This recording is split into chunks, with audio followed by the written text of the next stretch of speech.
Toroya satirata e marati yakitwa antarave satitwa. Namaste. Good morning, beloved beings. Welcome, welcome. What a beautiful, glorious rising it is. Just under the shade of this beautiful pine tree. I wanted to come in today to share about a process an experiment that I'm having. So for the past 12 years, I've been on a detox program, let's say. I spent 20 years in addictions with the demon drink, alcohol, drugs, any type of substance that I could get to fill the empty void that I felt in my being. So from 13 to 33, I was self-medicating, hiding, repressing, exploding, using substances, using people, using everything to try and fill up this empty void that was within. And sometime in 2011, I was given the opportunity to either leave this planet or stay. So I ended up in hospital with liver damage from alcohol, and not just alcohol, just lifestyle and toxic lifestyle. And I was given a choice. You want to live or you want to die? And I decided I wanted to live. So that was sometime in 2011, I think. I mightn't get these dates exactly right, but it's the theme that counts. And it wasn't, so I made a decision. I started working on my physical body at that stage. And I thought if I could just get healthy physically, I would be fine. And I fixed my health, relatively speaking, compared to now. And then I'm still mentally unhappy. So then I get into personal development and mental affirmations and positive living and all of that sort of thing. And so I start to get real results working on my mind. And then I've relatively fixed my physical body, I've relatively fixed my mental body, and I still feel unhappy, I still feel empty, I still feel cold, I still feel alone. So I feel there's something else. So I've worked on the physical, I've worked on the mental, I've worked on the emotional. So I start to get in touch with my emotions. I cry more in 1 year than I've cried in 30 years. But still there's something more. I've fixed my physical. I've worked on the mental. I'm getting in touch with my emotions. I'm cleaning and clearing and hearing and sensing and crying. My emotional, but there's something else. There's something missing. There's still a hole. There's still an emptiness. And that's when spirituality entered. And before that, I was a unnamed atheist. I hated anything to do with religion. The word God was a dirty 3-letter word. And anything I would argue with preachers on the street and whatever. And so spirituality entered. And it entered as a direct experience. And that direct experience was through a book that you will all know very well, The Power of Now by Eckhart Tolle. And when I read that book, I felt like I was plugged in. I felt like I'd been unplugged the whole life.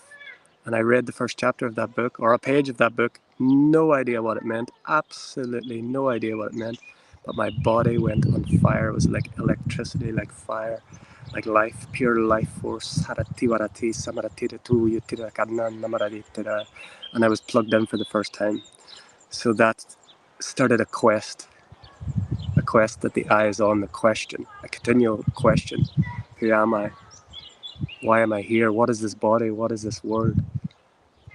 And so then I turned my addictions that were in alcohol and drugs and material things and people and relationships. And I turned, let's really be honest about it, I turned my addiction towards spirituality, towards self-realization, towards recognizing who I am, to remembering who I am. And still there was another step. So all the spirituality was amazing and it was beautiful. And I was in the non-dual world and I was experiencing the non-experienceable, and I was feeling blissful states that I had to try and attain artificially, chemically, through drugs and alcohol and relationships and sex and whatever. I was experiencing it on my own, in my bed, meditating. But still there was something more. It didn't feel like an empty void when I was fixing the physical body first, the mental body second, the emotional body third, and then opening up into spirituality.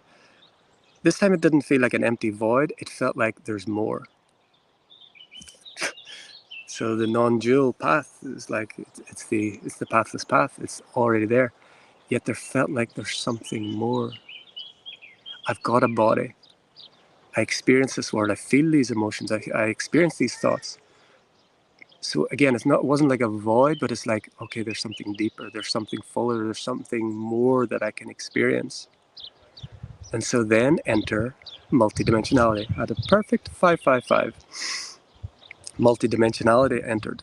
Then I started communing with other beings that didn't have bodies, yet were conscious and clear and aware of their God self, aware of their non-dual nature. Yet still they didn't need a body. They didn't need a world. They didn't need form to express their God self, to know their God self, to be. And so these communications opened up. And then all sorts of other things came. Breathwork came, one of my deepest passions and gifts this lifetime. And breathwork and then channeling and connecting with these non-physical beings primarily. And there were connections with physical, non-terrestrial beings. But predominantly, the connection was with non-physical beings, beings that don't choose to take form. And so that process has went on for whatever many years, I don't know. Time doesn't really matter. But there's been a continual detoxification process over this period of 12 years. And by the way, it took me, so that decision of live or die was in 2011, and I still drank alcohol, which was killing me, until 2014. Just to give a little context, it wasn't like it just stopped overnight. It was very challenging, very difficult, a lot of time, giving it up and starting again, giving it up and starting again. But the last drink of the demon, an open door to the lower astral realms through alcohol, was taken on the 16th of March 2014, which is when we're recording this 10 years ago and a bit. But just to say, infinite patience gives instant results. And whenever we show up, and I show up exactly as I am. I show up when I'm shining my brightest. I show up when I'm feeling like horseshit. I show up when I'm feeling angry. I show up when I'm feeling lost. And I show up in my light. And sometimes these things happen, they literally do happen overnight. I woke up one day and I was a shamanic. Oh, no, I wasn't a shaman. I woke up one day and breathwork and shamanic practices, everything like lineages, essential oils, all of these things, they were just there. It was just, this is what you do, just go ahead, make it happen. Go have fun with sincerity. But also it's taken years and years and years and years of pain and beautiful moments to get to the experience where one day you just wake up and everything's different. So it's like this paradox. Yes, I wake up some days and things change instantly. And yes, it took me many years, many years to stop killing my body, killing my sacred bio vessel, the sacred gift that we're given with toxic food, toxic drink, toxic words. And it's an ongoing process. But just to say, there's this paradox. Whenever you show up in your light, it sometimes looks easy. And there's some people only show up in their light and you don't see their dark. Whenever you show up in the dark, it can trigger people. It can touch the darkness in them that they're not ready to touch. And whenever you show up continuously, there's no human that's not going to show some or all of that. But so now I want to fast forward to April 7th, 2024. I went to Ireland because I had in 2017, myself and my wife had a real connection, and we just kept meeting people that was in this, what they call breatharian community. People that are living in various different ways without the need for physical food, and some without the need for food or water. And so we're already getting shadow banned on these platforms. And so as soon as I start talking about this stuff, this is guaranteed to disappear, because this one really challenges every single thing that this matrix is built on. So technical stuff will happen, and this will get hidden and stuff, as it does for anyone who shares this. And I don't give a fuck. So 7th of April, I went, there was a beautiful being, an Ireland friend. So yeah, we were meeting lots of people that had these experiences, people that were living this way. We brought a beautiful sister and did workshops, all of that. I was reading lots of books. The addictions were still happening, but my addictions were turned towards passion. My addiction was turned toward a passion of being a scientist of self-realization, of being a discoverer of who I am and why I'm here, and what's this body, and what's this world, and what is this, and knowing the non-dual reality that it's nothing appearing as a something. And so, yeah, Breatharian conference this year at 11:44.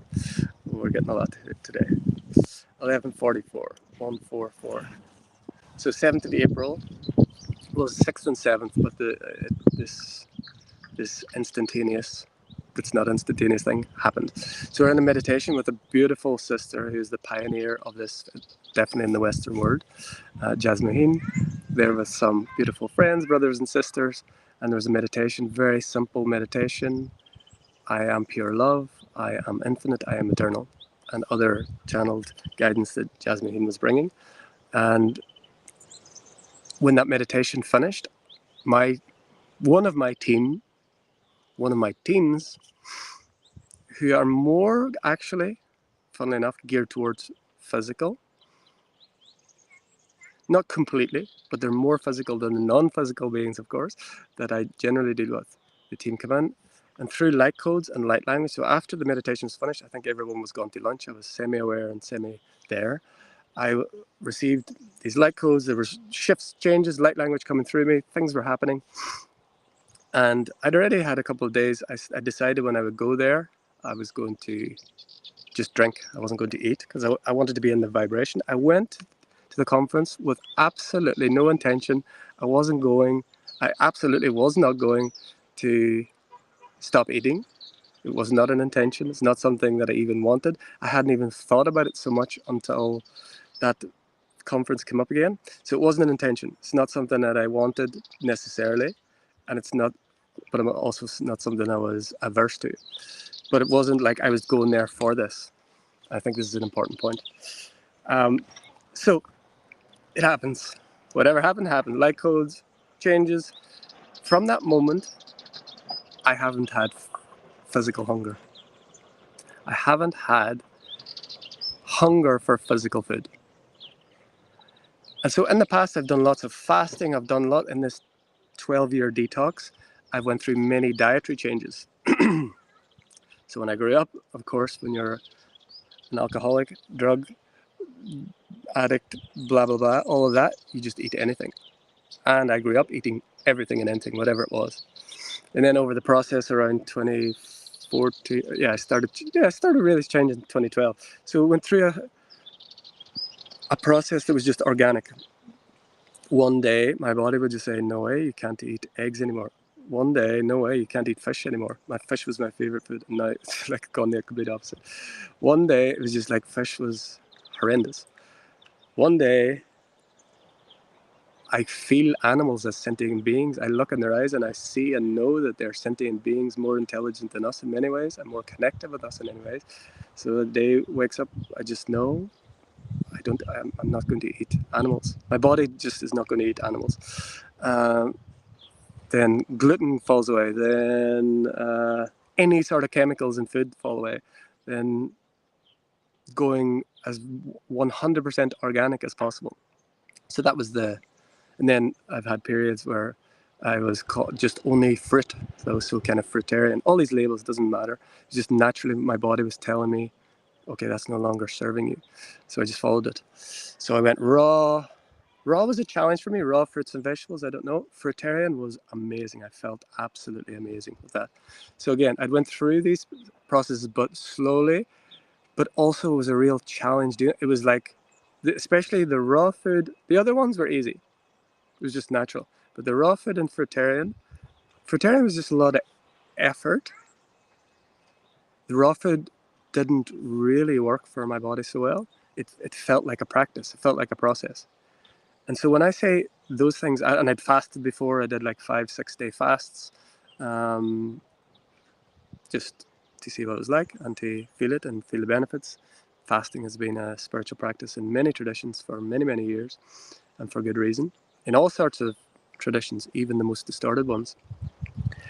So, but what was different with this, and what is different with this is not a process. This is not a practice that I'm doing. This is not something I wake up and, oh, I have to do the thing called not eat today.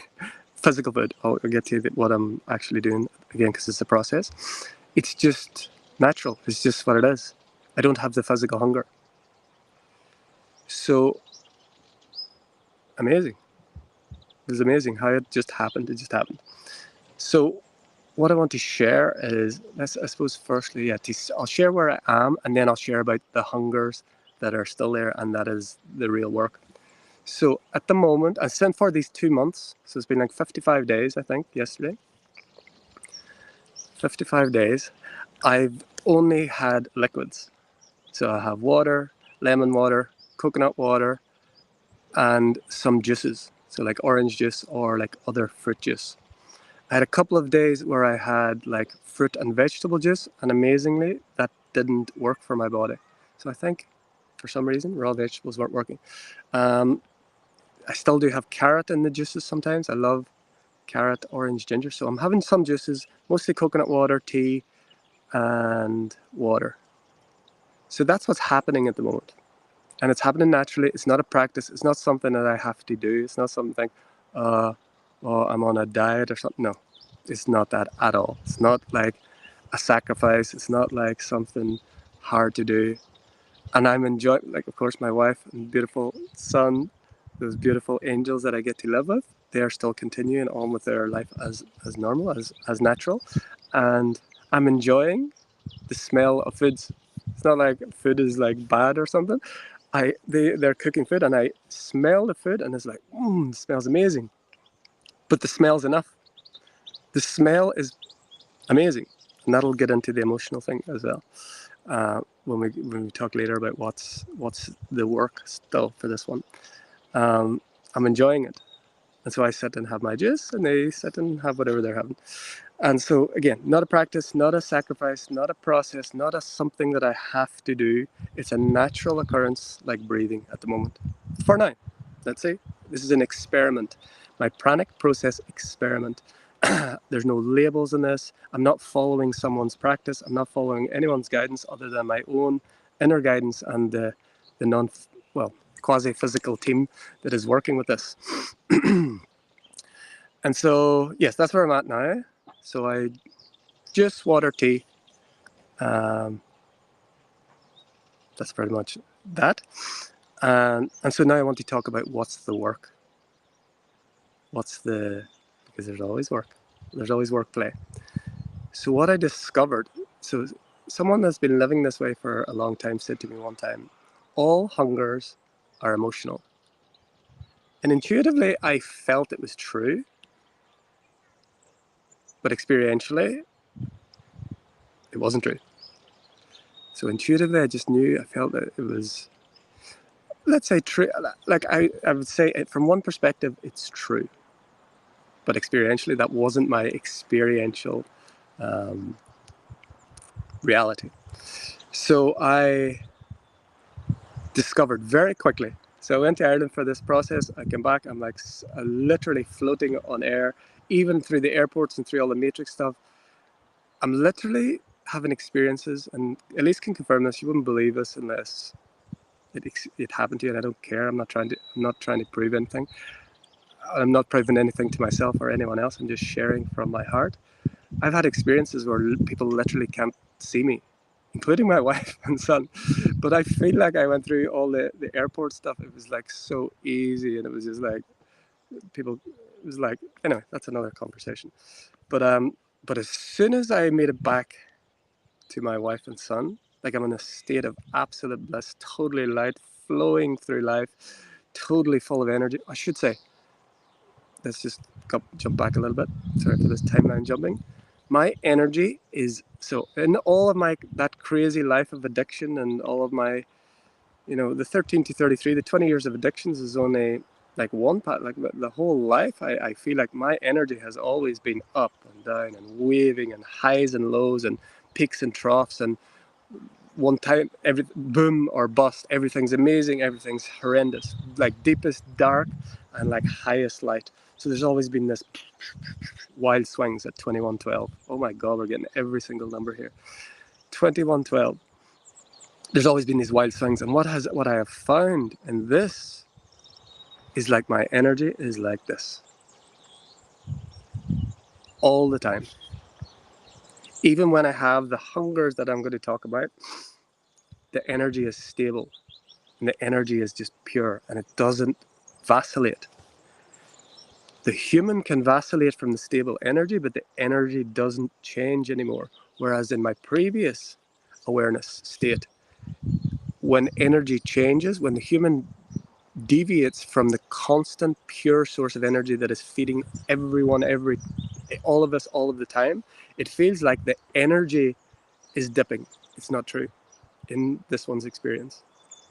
We are deviating from a stable, pure, all giving, all loving, all natural, all energy that's feeding everything. This tree, this body, this everything at 2222. So the energy is just stable. And it doesn't matter if I go and run, if I go to the gym, or if I lay on the bed, the physical activity, it doesn't matter. Before where we are at the moment, we're living in our tiny home on wheels since last August, out in the middle of nature. I have to carry the toilet every day up and down hills. I'm going up and down steps. There's like a very steep hill. And whenever before this process, I would come up this hill on the bike, it was before this, by the way, I wasn't fit. I wouldn't say I was fit in any way. I wasn't unfit, but I wasn't fit. I wasn't doing any physical practice. I wasn't doing any training. I wasn't doing any yoga for the whole winter, which was crazy. It was a really lazy time. Perfectly perfect. I'm not label it lazy, but in comparison, I wasn't doing anything physically. After this process, I would come up the hill on that bike, like a really steep hill. And my energy would be the exact same when I was at the top of the hill as it was in the bottom of the hill. My breath might change for a few seconds and then instantly it was back. The energy was stable and is stable and it doesn't change and it's not dependent on even the drinking or whatever. It's not dependent on what's happening. So there's this decoupling, is what I've been shown. This decoupling from the pure source energy that is feeding everyone all of the time in every way. That's when we feel like we're losing energy, or that's when we feel like we have more energy. Even the idea, now this hasn't changed for me. A lot of people that go through this process, their sleep changes and they need to sleep a lot less. That hasn't happened for me. I'm sleeping the same amount. But when I'm going to sleep, the body, there is times when the body says, okay, I'm ready to sleep, but it's not the same thing as like, oh, my energy is depleted and I need to sleep. No, it's like, okay, it's just time to put the body into stasis. That seems the way it is. The sleep hasn't changed. As far as the amount, so I wanted to get back. Yeah, the energy is stable. And now we'll get into what the work is. Okay, I think we've covered everything there. If you have any questions or any prompts for me, please put them in the comments below. That would be really helpful as well, because I will be able to see comments and all that. Yes. So what's the work now? I'll get to the comments afterwards if there are any. So it was seen, yes. I was told all hungers are emotional. Intuitively felt right, experientially it didn't. So as soon as I got back from Portugal, or from Ireland to Portugal, as soon as I met my wife, I was in a state of absolute bliss. I felt like I was floating. I felt like people couldn't see me at stages. I was like, felt invisible. I felt that way. I'm not saying that's exactly what it was. I still gave passports and did all that. So don't like direct quote that. Um, as soon as I get back and meet my wife and son, the tiniest thing, I couldn't even tell you what it was, it's so ridiculous, triggered me into, it felt like the depths of despair and depression in an instant. I was in this complete open-hearted state, and a tiny small thing happened, and suddenly I'm just in this, and so this emotional hunger arose. And it was the emotional hunger for being looked after, being taken care of, being, someone looking after me, being there for me. And by the way, again, my wife just unknowingly, as I do for her and we do for each other, it doesn't coincide. What I felt doesn't in any way coincide with what happened. It was just like, and I wanted to say, like, things that trigger you on the outside are absolutely nothing to do, especially the people involved. It's nothing to do with individuals. But it dropped me into this intense thing, and I'm like, oh my God. And then I'd been running through a field in Ireland with bare feet on the 8th of April, and it was freezing cold, and I somehow got a cut on the top of my foot roaming through a field, and it somehow got infected, and the foot just or the toe just swole up and a big blister on it. So this all happened instantaneously. But there was still no physical hunger. For the first time, it was seen that what a huge majority of the time would have called physical hunger before was an emotional hunger, was a hunger for closeness, was a hunger for being taken care of, a hunger or a desire for being looked after. That was seen. So it took me that night to get over that. The toe took like 5 weeks to heal, which is like unheard of for me. Unheard of. I get cuts on my fingers. They sometimes disappear in a couple of hours. They're definitely no more than a day. Oh, come back here, you little rascal. What you doing? And so it took about 5 weeks, and then, so that was going through. But for the first time, it was seen, really seen, that it was true in experience that this hunger was emotional, it wasn't physical. And so I got through that and had to make reparations with my wife and son, well, more so my wife. That was really challenging. Again, absolutely nothing to do with her, but because she's in this divine partnership with me and we are of one soul, we go through these things for each other and with each other. And seeing that this was true, and this opened up a whole new world. So I began to see, just carrying on with the life. Other than that, so in these 2 months, I can only pick 2 more moments where it was really challenging in a whole 2 months, and then the others were kind of like quite, how would we say, medium, low to medium challenge. But I've got into the way, and I'm able to see now. And this is the difference from what I was told, like emotional. I would add to that in my experience that the vast majority, this is my experience so far, the vast majority of our hungers are mental and emotional. Because then I began to see and notice a thought would appear. So this would be around food, let's say. That smell appeared, and I smell it. My wife's cooking something amazing. She's an amazing cook. And the smell, I just love it. And then the thought appears, I like that. This body likes that. And then so just to note it. And then so again, because I'm not doing a practice, I'm not forcing anything. I'm not trying to do anything. This is not a practice. I'm not sacrificing food. I'm not starving myself. I'm not fasting. This is natural. But I'm noticing the thought appears, and then I check in with my body. I feel my body. It's instantaneous. I can speak with my liver like I can speak with my wife. I can speak with the organs of the body like they are my friends, and they are my greatest servants, and I am their greatest servants and co-creators and collaborators in communion in this divine, holy vessel and vehicle. Thank you, thank you, thank you. I love you, I love you, I love you. And so seen so clearly that that thought translates into a supposed physical hunger. Again, this is experiential. I'm experiencing. This is not for anyone there unless it is. And so I began to see these mental hungers, these emotional hungers. And every time they would pop up, and I would just check in and feel and see, is that hunger? Or is that just an emotion? Do I need a hug? Do I need to go into the trees? Happened a lot.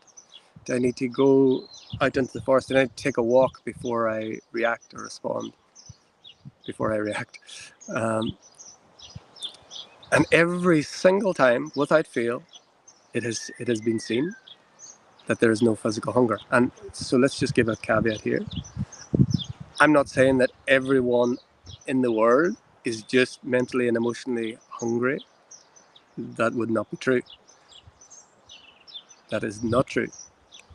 And from my experience now, it is true from this perspective that I am having. It is true experientially, not in theory, not in a book, not through something I've heard. It is experientially true for me. And I want to just say why that is.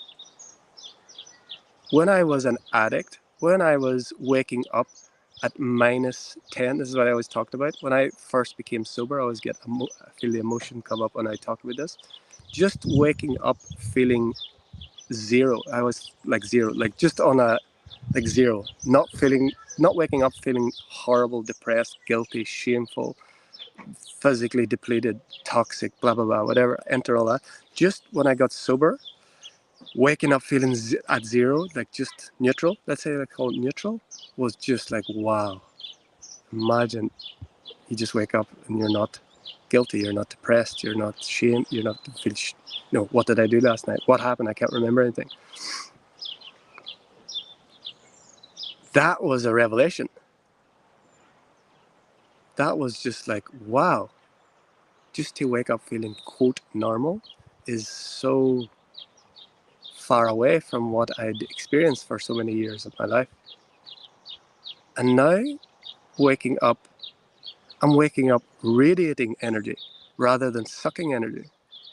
This is going to be a controversial one and no one's going to like it, and that's okay. I wouldn't have liked to hear it.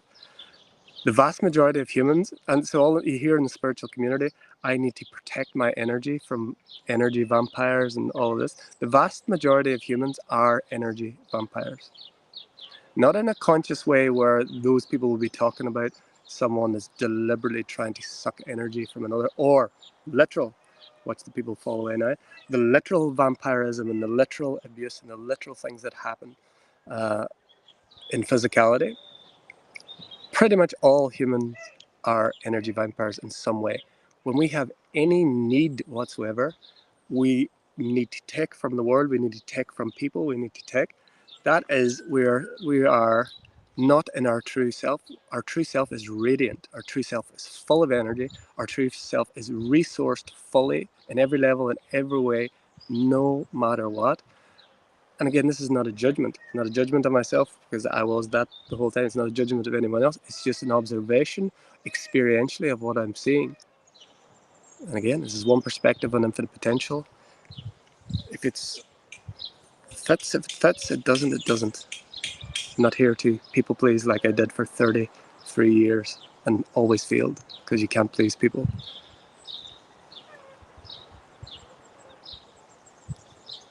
I am here to serve the divine and love the people. I'm not here to try and get the people to love me. I'm here to love the divine and the people no matter their actions, including this one. Especially when they are not, and this one is not acting as the divine. I'm here to see the divine regardless. I'm here to be the divine regardless, even when I'm not, and be okay and be self-compassionate when this one is not. And so the challenges and the work is mental and emotional hunger. And it's seen every day where that is experiential. Again, this is experience. And this is simple. This one has always been, and I really admire people that can take really complex things and share them simply, in the most simple way possible. I want to break it down. There's beings there that, with love, take simplicity and make it complexity, because it fits the spiritual ego and it falls into a story and gives a specialness and a role. I'm here, and I really admire and honor others who take what is simple and bring it even more simply. That's why Yeshua used parables. That's why stories touch people. That's why if you can't explain it to a young child, you don't know it yourself. And so I'm trying to share this as simply as I can. I'm not a teacher. I don't offer anything. I'm definitely, the role is not as a teacher. I'm definitely not a good teacher. I never will be. But I am adept at sharing my soul openly and vulnerably, with no frills, with no editing, because that's easy. That's simple. The hardest thing you'll ever, the hardest thing you'll ever do in this human life is live with an open heart. The second hardest thing to do is to share your journey of living with an open heart, especially when the heart closes. It's so hard to be who you are not. It's easy to be who you are. You don't have to remember anything when you are being who you are. You have to remember when you've got a story, an identity, when you've got this role, when you've got all of these details that fill in to make up the who that you are. Who you are is simplicity, is perfection, is divinity itself. Who we've believed ourselves to be, the stories we've told about ourselves, that's difficult, that's challenging. You have to remember things. I don't have to remember anything. I press live. There's nothing to remember. There's no story being told. I'm not offering anything. I'm not giving anything. I'm here to serve the divine and see the divine in others and see the divinity in myself, even when it's not appearing. And just to be clear, every day for this one, that happens. Physical hunger might not be there. Mental and emotional hungers are still there. Challenges in relationships are still there. I'm still learning to be a human. I'm still be whatever the most beginner is of being a husband, of being a father. Every day I make a mess of it. Every day I say things that I wish I hadn't. Every day I speak in a way that I wish I didn't. And I know, like you, that I am divinity and they are divinity. And everything's divinity. And the divinity that gives life to this tree is the divinity that's animating this body. And it's the same divinity that's animated and making this body thrive without physical food. That's not true, not physical food. I'm not without physical food. There's still fruit juices and some vegetable juices and tea, so that's not completely true. That's just no solid food, let's say. And so, yeah, just to be very real about that and to be clear about that, these mental and emotional hungers are still continuous challenges for this one. But it is seen how they, and this is one of the manipulations of the DNA that happened to the divine human, was that these mental and emotional lacks, focusing on lack, the Garden of Eden, was firstly to focus on lack, focus on what was missing, and then focus on a taking, something that you need external to you. I mean, it's all symbolic, and all the bullshit that came after to demonize the feminine was bullshit, of course. But it was used in a way that was like a symbolic idea of how the DNA was manipulated so that you need something from your environment rather than you're here to feed your environment. So I've heard others in this field talking about they feed from their environment. The way I'm experiencing it, especially when it's at its clearest, is that we're continuously feeding the environment. And that doesn't mean that the environment needs something. It needs absolutely nothing. But it's a continuous overflow of energy. It's a radiation. It's like it's an expanding energy. The environment doesn't need anything. The earth doesn't need anything from us. She and it and us, it's all perfectly and whole. But let's say we feel, when there's a feel of a lack, a feeling of need, we need to take something from the, no. And so the idea of like sun gazing, we need to take something from the sun. No, we don't. We are source fed continuously. And that source feeding, if we're in a clear state, is an overflowing, ever expanding, exponential energy that feeds everything around it. And nothing needs fed. Nothing has lack. Now, is that the experience for most humans? No. Is that the experience for most of my life? Absolutely not. That is the experience now. And so one of the questions when with Jasmine and the source feeding that she brings through, there are many other beings. I'm not going to say many. It's not a whole lot, but it's quite. There's few that share this stuff and do it like publicly. There's most of the people that are in this are not public, and that's for a very good reason, and for reasons that I'll probably find out. But I do not give a shift, as I just said. I don't care what happens. Nothing will stop me sharing. Whether I'm talking to this tree or talking to a little plastic box, I will always share what's happening, especially when it's not popular, and especially when it challenges either individuals or, in this case, the whole paradigm of what this matrix is built on: need, lack, consumption. So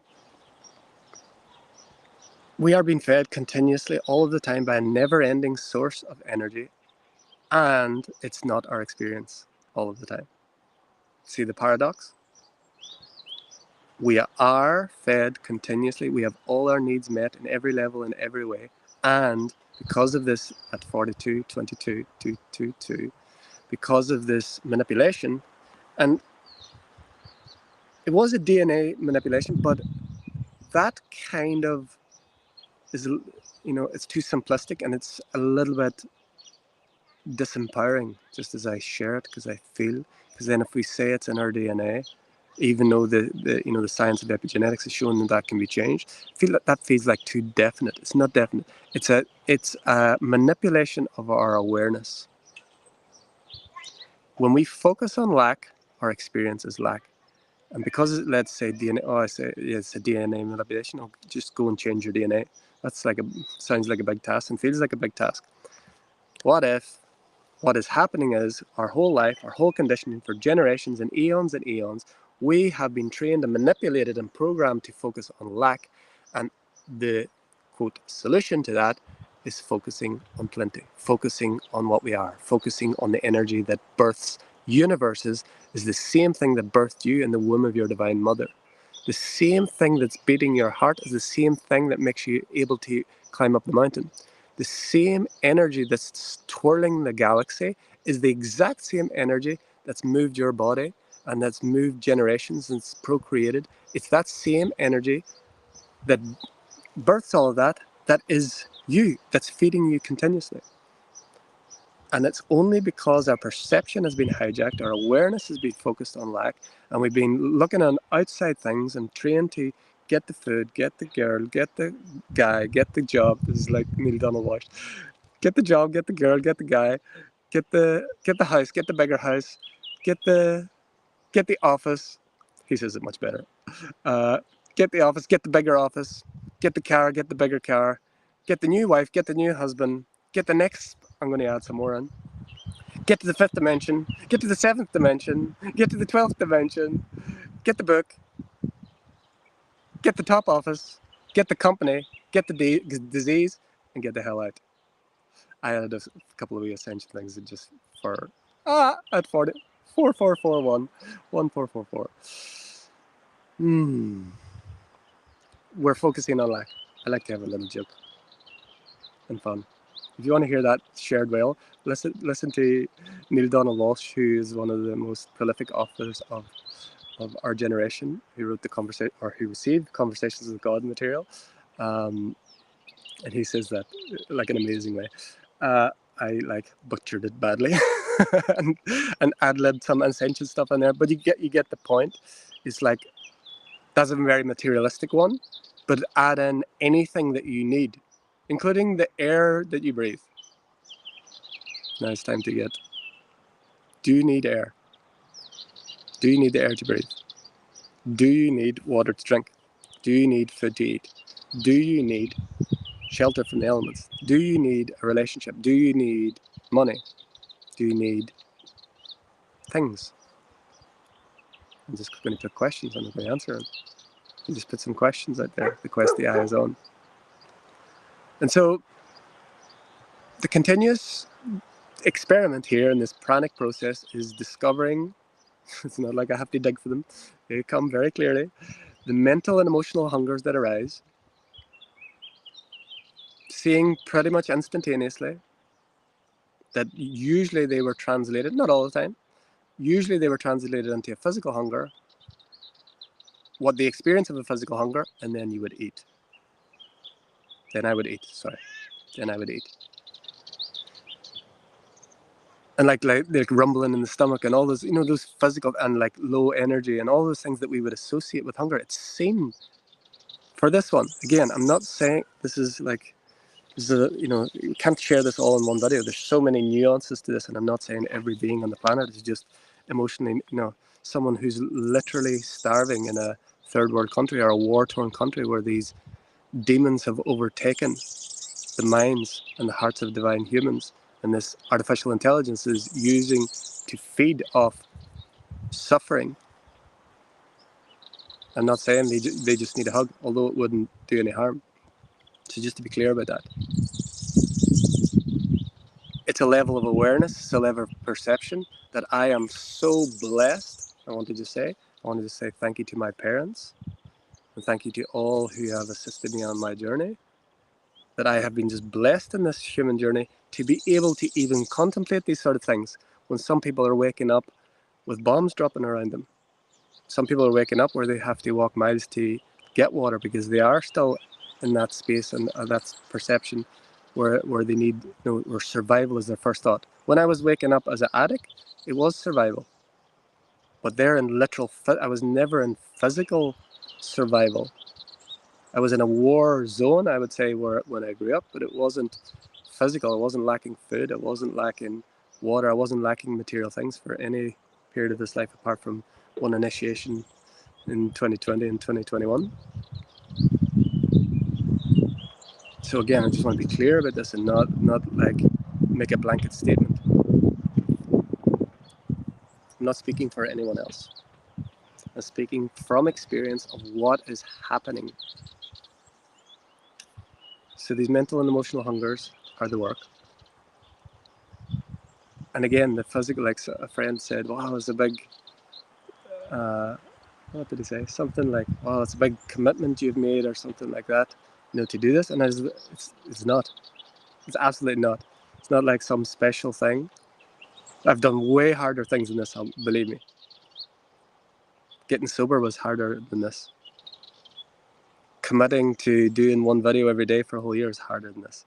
So just to get it clear, I'm not doing a practice. I'm not like it's not like some special thing.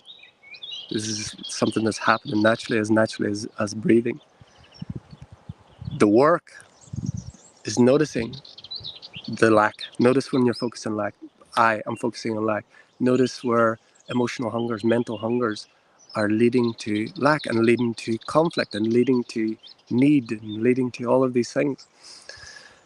And so this is my pranic process experiment, and it is ongoing. So it was 2 months yesterday. I think it was 55 days, or maybe it's 56 days today. I don't know, whatever it is, something like that. And I will continue to share. I'm going to update regularly. Oh, I should say physical things. So, yep, I did lose some physical weight, as you can probably see, but I didn't have a whole lot to lose. But I have lost some physical weight, and I did go through a little bit of a war, like, because this one doesn't take anything lightly. I did go through a little bit of a war. Is a bit too, it would have been war before, a little bit of a strong wording with this team that I said I don't want to lose a lot of weight. So again, what am I focusing on? What I don't want. Focusing on lack. And once I started losing a bit of weight, I was speaking with them saying like, I'm not going below this weight. I'm not going below this weight. And then I had a little process and initiation to see I was trying to fix what was ideal, what was right, what was good, rather than trusting the process. And so I eventually got to surrender, but I had a few strong words, and it's definitely not all love and light when I'm going through these things. Again, that was more just because I had a personal preference of the weight of the body and how it looked. But the thing is, I feel so good. I feel amazing. And if there is ever is a time, let's just get clear about this. If there's ever a time when I'm not feeling good with this, it will stop instantly. I will change it. I'm not doing anything. I'm not sacrificing anything. I'm not giving anything up. It's happening naturally. And while I feel good and while I feel, again, there's of course the challenges come up, but that's not what I'm talking about. And like my energy is amazing. And I can do workouts. I'm working out 6 days a week, when I was doing nothing, and I can do things that I wasn't able to do before. But if there's a time comes where this is not working, I'm somehow depleted, and or again, well, I'll know if I've fallen off that never-ending supply and it's not right to continue this way, I will change it. I'm not attached. I'm not going to use any of the names. I used one of the names just to explain. There's no labels or names. There's no practice. I'm not doing this is an experiment in the science of self-realization for this one, and that's what it is, and it'll continue to be this way. And it's not getting funded by anyone. It doesn't have any it's been funded by the universe. It's not, I don't have an intention. I don't have something to prove. I don't want to make something out of it. It's just what's appearing. But it's appearing as amazing energy, amazing clarity, and as long as it does, I will continue. And if anything changes with that, then that's a new part of the experiment. Okay, I'm going to go to some comments before. Oh my God. Okay, so we're nearly at an hour. I'm going to try and get some comments here if there is any. So if you have any comments, questions, challenges, because I'm sure this has to be. No, I would rather challenges. I'd rather something like, what I'd rather. It would be good to hear some fears, some challenges, some you're talking shit. I would like to hear those more than whatever. I don't know. Okay, here it is. It goes. Well done. So, okay, to start with, Michelle, I haven't done anything. I'd like to regulate my sugar intake. Yes, showing up through it all. We are it all. Absolutely. So yeah, that's a good point actually. So I would say, like the sweetness, so this is an emotional sense. The emotional enjoyment of sweetness is definitely still there for me. When I want to say one thing. Thank you for that, Michelle.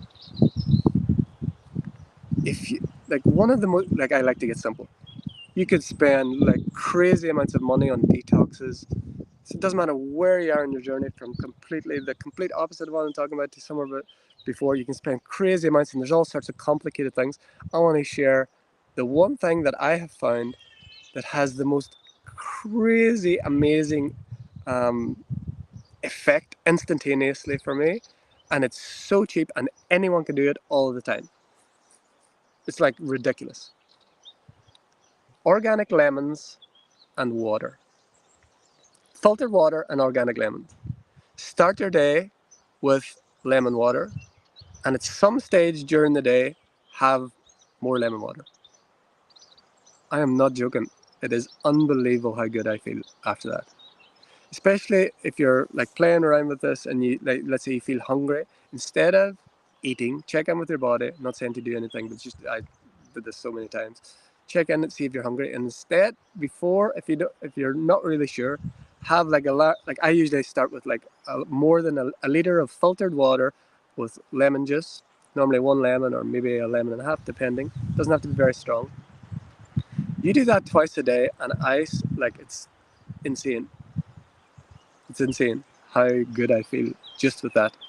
It's because, like, even if you're drinking filtered water a lot of times it's not in its natural state. It's like it's dead water. And lemon, or any citrus fruit, it could be lime, it could be orange, but lemon water, wow, I feel amazingly good after that. And with that sugar regulation, that is one thing that really works for me, because that's definitely for me, Michelle. Like when I make a sweet, when I'm having juice like orange and apple and all, like I still have that real emotional pleasure of the sweetness. So that's there. So I would just say also just accept, allow where you are, whatever it is, and just be okay with that. But that's one thing I would say to share. Before you eat anything in the day, have big glass, whatever works for your body, of lemon water, and sometime during the middle of the day.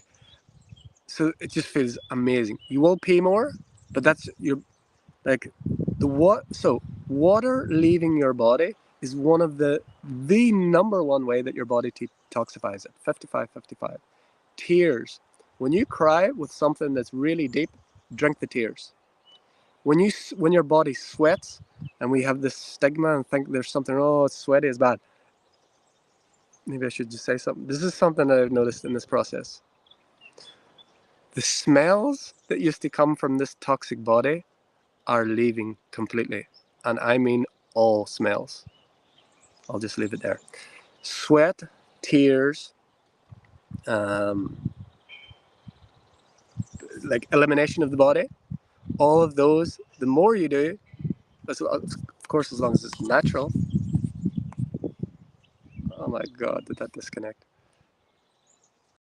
That's probably my sign that I have to. Can you please put in the comments if you're joining live, if we are still on, because I know this is going to get messed with now. It just did something funny. If you're joining live, just please let me, because I'll just stop it here if it's not. I was trying to get to the comments. So it's still, oh, I don't know if it'll be working.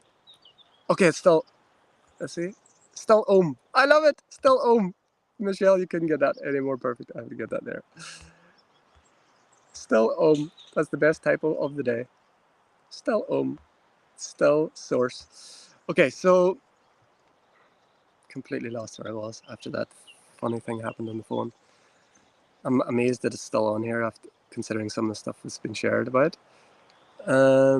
Completely lost what I was saying. Oh yeah, the sugar thing. First, acceptance of where you are. Accept if you eat sugar all day, every day. My granddad used to feed me sugar sandwiches, literally, and that was 5747. What I'm sharing here is not in any way encouraging anybody to do anything at all, except maybe the lemon water, just to try it. So I just want to be clear about this. What I am sharing here is just a sharing of my experience. It's not to say this is a good thing to do. It's not to say you should change what you eat, what you drink. The lemon water is a suggestion, and it's purely because the experience, I just can't even believe it. Like I say to Elise some days when I drink it, I just can't believe how good I feel after drinking it. And this is me like being completely clean of the vast majority of toxins that we put in. Of course, there's toxins in the water, there's toxins falling from the sky every day. We're continuous, but now the body's in a space where it can deal with them much better. This is the first year in, I would say, 43 years where there's no hay fever, there's no sinus issues, I had asthma, none of these things apply. Anyway, just to say, nothing, I'm not saying, I'm not here to advocate this, I'm not even saying do fast, I'm not saying to change your diet, I'm not saying anything. I'm sharing an experience, and that's all that's happening. But the sugar thing, emotion. So what I would experience, like, and I will actually, because you just brought it up, is whenever that like real call for sweetness, it's a totally natural thing. But if I can take that back, let's say sugar, let's say it's sweet. I mean, it's been so manipulated, that one, because all the sweet things that we've been put. It's a natural tendency of the body for all of these things like sweetness, but that's one that's been used so much against us, again, by us, that are the all of everything. If you can get to the emotional part of that, That's one way that you can become empowered with it. So if I say I feel that, like I love that, the sweetness of that juice, or I want something sweet, if I can find the emotion of that. So I'll give you an example. One of the things that I saw was, or no, I felt, so I grew up in Ireland, and Elise was making roast potatoes one day, and oh my God, they smell, she had rosemary and garlic, and oh, it smelled so amazing. It smelled like home, smelled like comfort, smelled like, it was just amazing. And the smell was wow. And there was, again, the thought, or I can't remember exactly, was it a feeling, emotion? It was some combination of both. That's why I say it's mental and emotional in my experience. And so then I got really, I just felt it. This happened very quickly. I felt it. Oh, what is it? Why is that thought or that feeling about potatoes combined with that beautiful smell? It was like, it feels warm. It feels like a hug. It feels like, they say like a hug inside. You say like some certain foods, comfort foods, is like a hug inside. It felt like that. And what did I notice? I wanted more intimacy. I wanted more closeness. I wanted to be close to someone, both physically, but also in a way that I could share things. That's why this verbal diarrhea here is my personal therapy, and has been since 2017 when I started doing this. Apart from the 2 years when I was taking off here and talking to myself and driving myself crazy. So yeah, if you find the emotion that is underlying the desire, you can feed the emotion by giving yourself whatever it is, and then you might still have the thing. But if you feed the emotion first, you might find it lessens. Maybe. Who knows? Michelle says, a game within a game within a game within a dream within a dream within a dream. I love it. I love it. Hello, Vasco. Namaste, brother. Michelle says, yes, I call it being mouth hungry, where I'm looking for the comfort of food in my mouth. Yes, absolutely. So textures, hot, cold, crunchy, all of these have an emotional. I haven't got to all of these yet, by the way. I'm not even close, because it hasn't come up so much.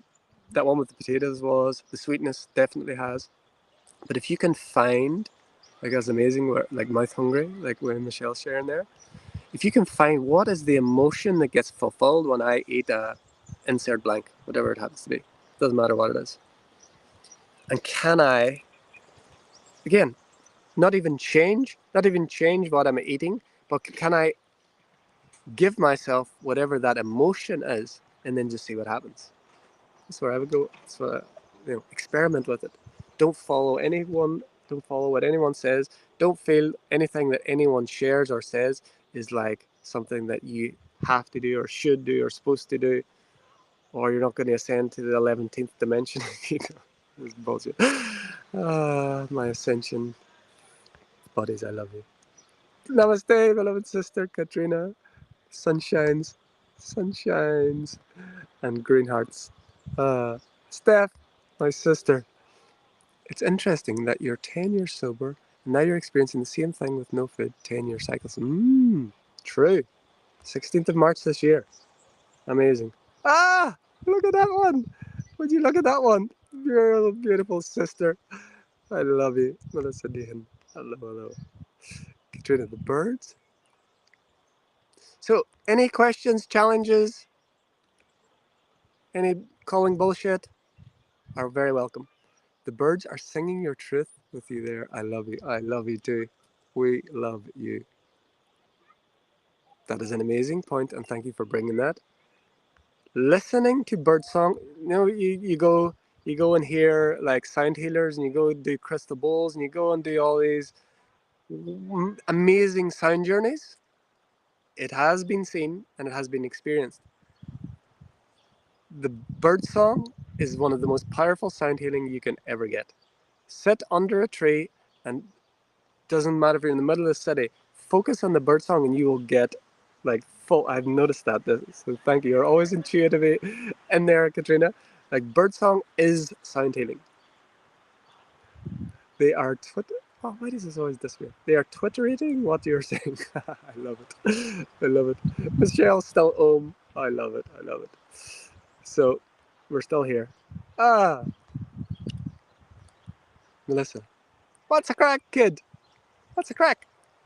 My question is, when you recognize the emotional mental hunger outside of you, meet the need, does the physical hunger pass later? Yeah. Yes. Yes. But I don't want to say, so let's say, I want to say, yes, that is my experience. I'm not saying, yes, that will be everybody's experience, because how do I know? But what I would say is, like what I shared before, I feel, is why don't try both? Just get in touch with the mental, emotional thing that this insert blank. And it doesn't just have to be food. This is like anything. Of course, social media. That's another one. That's like a mental and emotional hunger. Checking Facebook. What does it? What do I get from that? Oh, I get like a little high when you see the way they've designed it. They've designed it for addicts. They've designed it to make it addictive. You get this little shiny thing. You get a noise when someone messages you. Connection. You get someone has liked or loved or commented. Oh, you feel heard. You feel validated. Someone's commented on what you're saying or sharing. Oh, I feel, connection or community. If we identify those things and then just do both and then notice, you may find that you're not as hungry, or you're not as, I should say, I feel instantaneously is just the way it's happening for me. Yeah, it's noticed straight away. But if I notice, I'm going to check Facebook because I want to get a little sugar high. I want to get a little endorphin boost. I want to feel connected. I want to feel, can I first connect with myself, self-compassion? Can I hug myself first and then go ahead and eat the potato, whatever it happens to be? Or I feel like I want to know what's happening in the world. Can I know what's happening in my inner world and then go and open Facebook and then see if our experience is the same? That's what's coming now.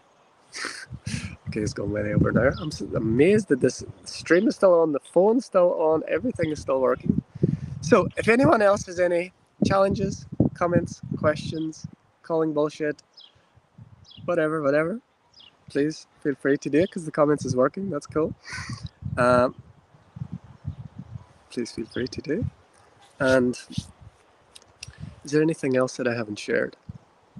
It was a powerful initiation about the weight thing. I was like at 747, 107, 47 seconds. I was adamant. I was like, I'm not going below this weight. So you can just do whatever you have to do up there. I'm not doing it. Of course, what am I doing? I'm looking outside myself. I'm blaming. I'm pointing, and they're like, our dialogue with us. I was a wee bit. I wasn't the most love and lighty, to be honest. I'm really clear with it. Like, I'm not going below this weight. I'm not doing it. If I'm going to end up like, the funny thing is, because my energy is so good, it doesn't really matter what the body is doing. But I also want, if I'm going to continue this experiment, I said, I'm going to continue it in a way that's healthy, that's clear, that is, if I'm going to be displaying this, I'm going to display it in a way that's accessible, that doesn't look, and doesn't spark a lot of fear. It will anyway, because it strikes at the core fears of all humans. But I also said I want to keep anyway. So the conversation went kind of like, I'm not going below this weight, and they say, okay, fine, that's fine, that can happen, and it actually did happen. It stopped, and then what happens? That it was last week, and then what happens? I had just a crazy challenging week where all sorts of things were coming at me last week, and it was after I'd made this decision, like, it's not going any further, and stopped. My weight, this you would not believe. Physical things will not. They won't. Science and stuff will say that this is not possible. I don't give a shit. This is my experience. I'd made this decision. I'm not going below this weight. I don't care. I don't give a shit. I'm not doing this. I never asked for this. At some level, I did. I say I'm not like have something to prove. Blah blah blah. No, this is where I'm going to be. They say fine. The weight goes up 3 kilos in one day. I swear to God. I don't know. Maybe that is like natural physical muscle. To me, that seems quite a lot. And then what happens? All these challenges started coming. Oh my God, it was like really challenging day after day, day after day. All these challenges kept coming. And then I was like, okay. And then we have a conversation again.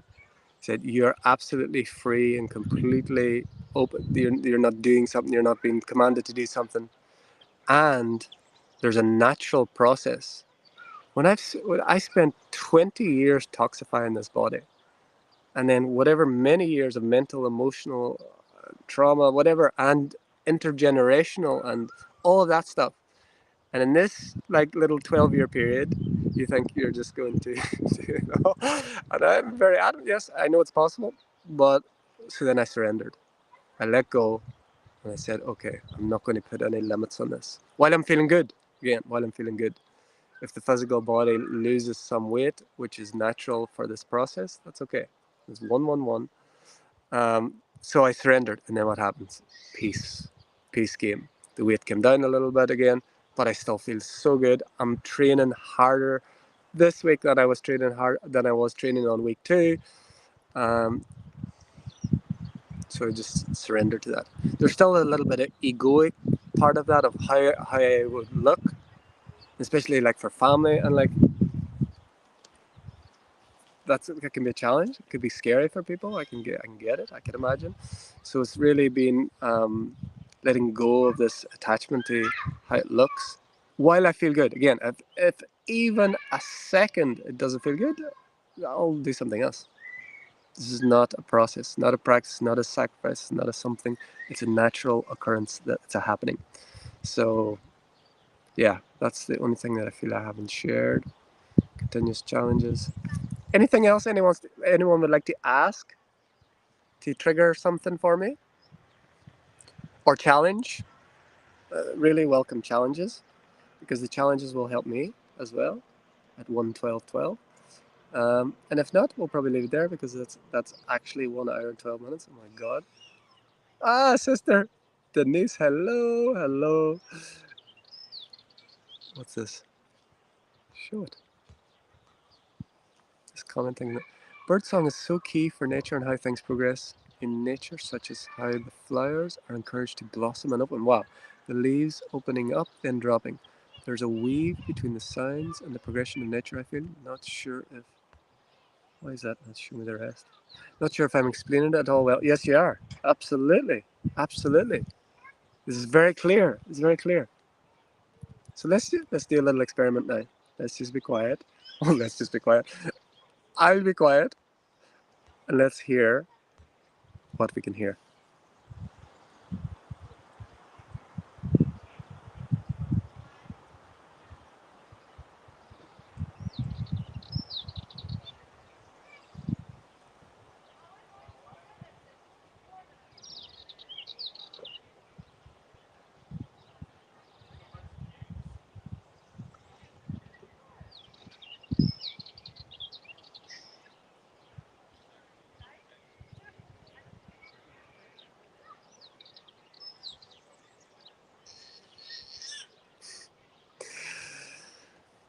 Wow. When I focus in on them, it just feels like surrounded, and I can literally feel the energy coming from it's sound healing. This is pure sound healing, given freely by nature all of the time. Wow. I love that. It's all interconnected. Beautiful. It's still on because it's source fed. What the? That's amazing. I love it, Katrina. Amazing. I love it. I love it. Oh my God. Melissa, what is your biggest challenge, if any, the week you started the process? The biggest challenge was arriving back from Ireland, floating on a unicorn, and Elise did a pretty much absolute nothing, and it dropped me into the depths of depression. For like, that was the biggest challenge by far. That was so crazy. I will tell you, because then it'll give the ridiculousness. So I had so Elise was picking me up from the airport, and I had met, and her and Angela was going to the skate park because he wanted to go and skate park in the place where it was. And I had texted her when I landed, and I thought she would leave the She would leave the skate park and be there when I come out. I wanted her to be there when I come out, and we would have a hug, and I would float along in some cloud. And I'm just making that up, having fun. But because sometimes there's delays in the airport, she waited a little bit and then got caught in traffic, and she wasn't there when I got out. I mean, it's just it's a nothing. It was a nothing, and I was in this. I just got dropped in this state of like like I couldn't speak in the car. I literally couldn't speak in the car, and my mood had dropped, and it was like it just gone from heaven to hell in 1 second. That was the biggest challenge, and it took me a day to get through that. And I didn't feel like eating at that time or anything. But before, of course, I'd have been straight in. I wouldn't have got out of the airport. I'd have been munching on something. Knowing now was to fill this void of feeling of someone to take care of me. And again, I'm not saying like what happened was just a natural thing. It was just a thing that happened, but it affected so strongly. It was unbelievable, and that was only on day 3 or whatever. No, maybe only day. Yeah, it was the third day or something like that. There hasn't been any. There's been one other that was quite intense. Last week was quite intense, but not like that. So it was like, yeah. So that was that. So that's an emotional need of someone taking care of me, someone thinking of being there at a certain time, and that's a fight. There's nothing necessarily wrong with that. It's not wrong, but can I be there for myself? Do I show up for myself? Am I? That was the real thing. So yeah, that was a real challenge. Okay, we're an hour and 16. I'm going to leave it there. But I am going to thank you for the questions. Thank you for no challenges, but they will come. Um, yes, I'm going to, because I wanted to wait until it was past the point where, I mean, for me, I knew right away this was not just something that I was doing, or it wasn't like a placebo effect of being with these source fed or breatharian beings. Um, But I wanted to leave it long enough that it was way crazy beyond anything that I've ever done before, which was 5 days. And it was a challenge. Again, when I was fasting before, it was hard. When I was doing raw food, it was hard. Even though I was eating vegan, gluten-free, blah, blah, blah, blah. Just eating raw food was really a challenge. I had to work at it. Fruitarian, I felt good, but the process of like getting them and doing the thing, it was continuous. And there's still a process of this juicing, of course, but it doesn't feel like a challenge. It's not hard. It's not like a process. It's just like, okay, this is what we do. So, but I'm going to continue to share at 117 and 747. This whole video has been numerically aligned nicely. So I'll continue to share as this continues. And if it stops tomorrow, it stops tomorrow. Who gives a shift? It doesn't matter. I'm just sharing the process as it appears, as it happens. I'll particularly now share because it's good for me. Whenever it gets challenging, whenever something comes up, I'll share about that. And whenever things get, um, when things are just in the middle, probably I'll not share so much. But when things are like expanding amazingly, or things are really challenging, I'll share. Maybe I'll do it once a week. Maybe I'll do it. I don't know. We'll just see. But I will continue to share this. So thank you all so much for listening. I really need a pee. And again, I want to just say nothing I've shared here is to encourage anyone to do anything. It's not saying that this is something that I think people should do, because it's not something that I'm doing. And just sharing for sharing's sake, and whatever that brings for this one or for anyone that watches it, that's all it is. I would just maybe encourage just to question, to explore, to be a scientist of self-realization, and don't fall into any labels. Definitely no shoulds or musts, especially when it comes to ascension and spirituality, and this is right and this is wrong, and you have to do this and you have to do that. Don't let yourself fall into any of those things, but experiment. I would say experiment. I'm on this continuous experiment, continuous quest that the eye is on, and it's what is human potential. And I feel what we have been looking at as human potential is like so minuscule that it's exciting. So let's see how it all goes. Thank you all so much. I love you. I love you. I love you. Until next time, from my heart to yours, the divine in me sees, loves, and honors the divine in you. Namaste. We are